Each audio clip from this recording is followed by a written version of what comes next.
Movie की शुरुआत में हम एक नन को गधे के साथ में देखते हैं और वो नन गधे के साथ में चर्च में एंट्री करती है। नन का नाम फर्नाडा होता है। तभी वहाँ पर एक दूसरी नन आई। वो उसे पूछती है कि तुम प्रे के टाइम पर कहाँ थी। फर्नाडा ने कहा ये गधा रात को भाग गया तो बस इसे ढूंढने गई थी। तभी दूसरी वाली नन जिसका नाम जेनेवा होता है, जेनेवा ने पूछा तुमको इस गधे की फिक्र कब से होने लगी और इतनी गर्मी में तुमने इतने हैवी कपड़े क्यों पहने हैं। जिस पर फर्नाडा ने कहा बस जल्दबाजी में इसे पहन करके निकल गई और इतना अंधेरा था मुझे पता ही नहीं चला।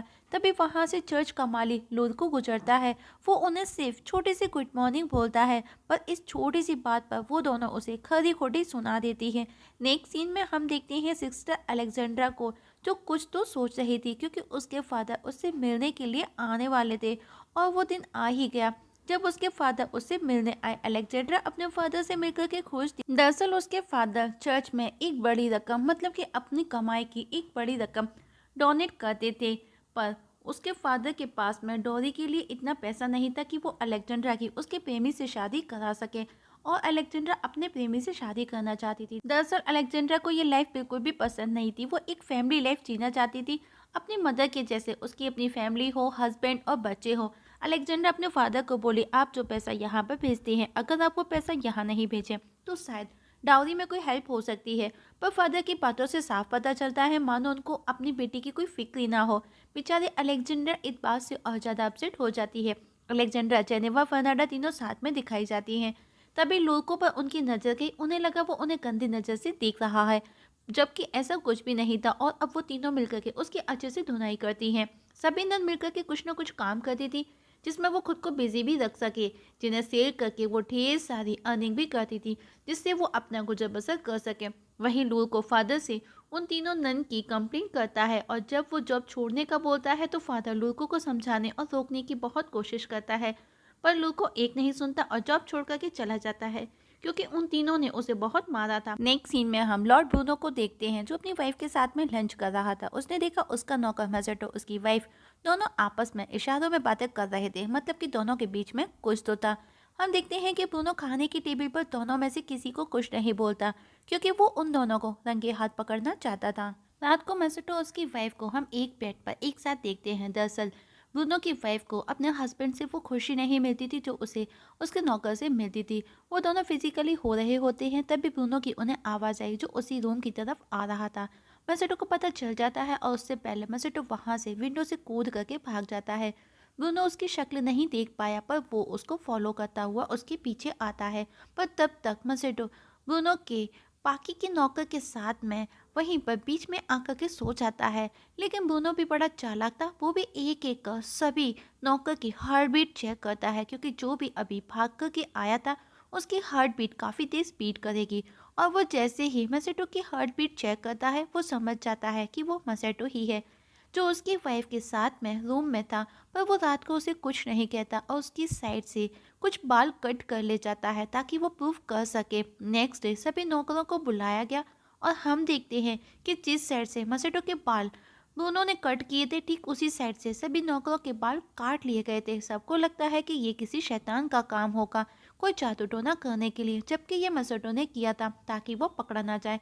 और जब खुद ब्रूनो चेक करता है तो हैरान था क्योंकि सभी के बाल एक जैसे एक साइड से कटते। उसे पता था कि उनमें से कोई एक ही है और सभी नौकरों के बाल छोटे छोटे करा देता है। वापस से हमें खाने की टेबल पर ब्रूनो और उसकी वाइफ को दिखाया जाता है, जहाँ पर ब्रूनो अपनी वाइफ से अपनी सिस्टर के बारे में बातें कर रहा था, लेकिन उसकी वाइफ को उसकी बातों में जरा सा भी इंटरेस्ट नहीं था। और वहाँ पर खड़ा मैसेटो भी उन दोनों को खाना सर्व कर उनकी ही बातें सुन रहा था। ब्रूनो ने कहा शायद तुमको पता नहीं कि मैं क्या कर सकता हूँ, और कहा जिसके साथ वो गुल खिला रही है आज साथ वो उसके रूम में उसका सर काट करके लटका देगा। इस बात से मसेटो डरा था। वो उसकी वाइफ को इग्नोर करने लगा था, पर उसकी वाइफ उसको कॉर्नर में ले जाती है और उसके साथ में जबरदस्ती करने लगी। मसेटो उसे रोकने की बहुत कोशिश करता है, पर वो उसकी एक नहीं सुनती। दूर से ब्रूनो भी ये सब देख रहा था। जैसे ही मसेटो की नज़र उस पर गई वो फौरन वहां से भागा। वहीं लॉर्ड ब्रूनो अपने नौकरों से उसके टेस्टिकल्स काट करके लाने का ऑर्डर देता है। मैसेटो भी अपनी जान बचा करके भागता हुआ जंगल में जा पहुंचा, जहां पर फादर टमेसो अपने सामान को समेट रहा था क्योंकि उसका गधा गिर गया था। उसका सामान उठाने में मैसेटो उसकी मदद करता है। टमेसो उसे अपने साथ में चर्च ले आया। जब उसे पता चला कि वो बेघर है और अकेला है, टमेसो और मसेटो दोनों साथ में काफ़ी मस्ती करते हैं, पर टमेसो अपने सारे पापों का कन्फेस भी करता है। इवन वो अपने और ब्रूनो की वाइफ की रिलेशन के बारे में भी बता देता है। नेक्स्ट डे फादर टमेसो उसे सिस्टर मारिया से इंट्रोड्यूस कराता है और उसे गूंगा बहरा बताता है। साथ ही ये भी कहता है कि वो माली का काम अच्छे से जानता है। पर सिस्टर मारिया को यकीन नहीं होता कि वो गूंगा बहरा है। पर टमेसो मसेटो को बोला कि वो यहाँ पर गूंगा बहरा बनकर ही रह सकता है। टमेसो एज अ माली काम करना स्टार्ट कर देता है। जनेवा उसे देखती है, उससे बात करती है, पर टमेसो उस पर ज़्यादा ध्यान नहीं देता। वहीं फर्नांडा और अलेक्जेंड्रा की नज़र भी मसेटो पर गई। फर्नांडा को लगा वो घुसपैठ है और उस पर वो कुल्हाड़ी पॉइंट कर देती है। तभी मारिया वहां आकर के उसे बचा लेती है। एक दिन अलेक्जेंड्रा का फ्रेम टूट जाता है जिस पर वो कढ़ाई किया करती थी। वो उसे ठीक कराने के लिए मसेटो के पास आई। फर्नांडा और जेनेवा चुपके से ये सब देख रही थी। वहीं फर्नांडा अपना दुखड़ा टमेसो के सामने रख देती है कि वो इस चर्च में रह करके यूँ अपनी ज़िंदगी बर्बाद करना नहीं चाहती। वो एक फैमिली लाइफ जीना चाहती है। लेकिन मसेटो को उसकी बातों में कोई भी इंटरेस्ट नहीं था। रात को फादर टमेसो और मसेटो दोनों ड्रिंक करते हैं। वहीं अलेक्जेंडर और फर्नांडा भी ड्रिंक करते हैं। साथ ही उनके साथ में मार्टा नाम की एक और नन भी मौजूद थी। उनकी आवाज़ सुनकर के जेनेवा भी वहां आ जाती है और अब वो चारों साथ में काफ़ी इंजॉय करते हैं। मतलब कि वो चारों ही एक अलग लाइफ जीना चाहती थी, पर लेकिन वो रियल लाइफ में एक नन की लाइफ जी रही थी। चारों ही नशे में थी। नशे के बाद में वो एक दूसरे के काफ़ी करीब भी आ जाती है। अलेक्जेंडर वापस से मसेटो के पास आई। वो बातों बातों में उसे किस भी कर लेती है।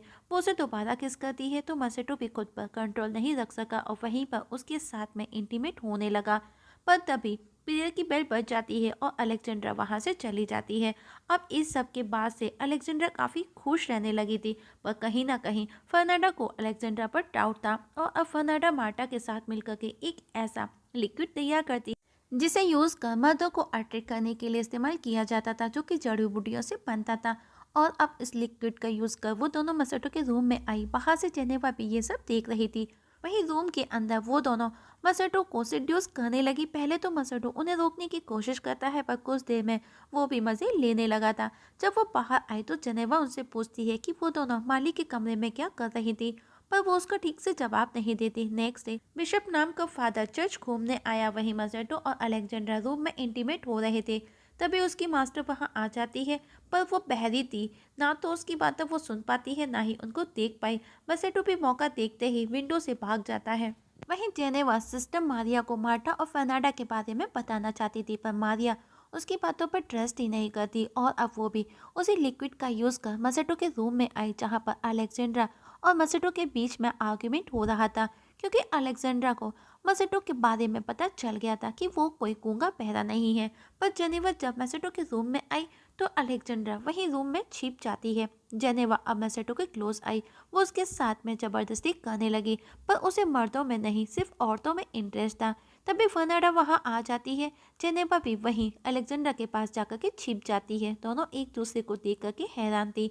और अब फर्नांडा मसेटो को अपने साथ में ले जाती है। अलेक्जेंड्रा और जेनेवा भी उसको फॉलो करती उसके पीछे पीछे चली आई। उन्होंने देखा वहां पर ढेर सारी नन थी जो कोई सैटेनिक रिचुअल परफॉर्म कर रही थी और मसेटो को उन्होंने बांध करके रखा था। जेनेवा भी उनमें शामिल हो जाती है और इस समय वो बिल्कुल पागलों की सी हरकत कर रही थी। मार्टा उसे रोकने की कोशिश करती है।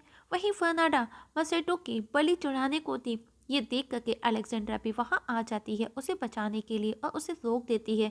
जेनेवा भी मार्टा पर जोरदार एक हमला करती है और वो मार्टा वहीं ढेर हो जाती है, मतलब कि बेहोश हुई थी। और हम देखते हैं कि अब जेनेवा चर्च में आ जाती है और मारिया को जाकर के सब बता देती है। अब चर्च के सभी लोग इकट्ठा हो गए थे। तभी फादर टमेसो मारिया के रूम से बाहर निकलते हैं। ये देख करके सब चौंक जाते हैं।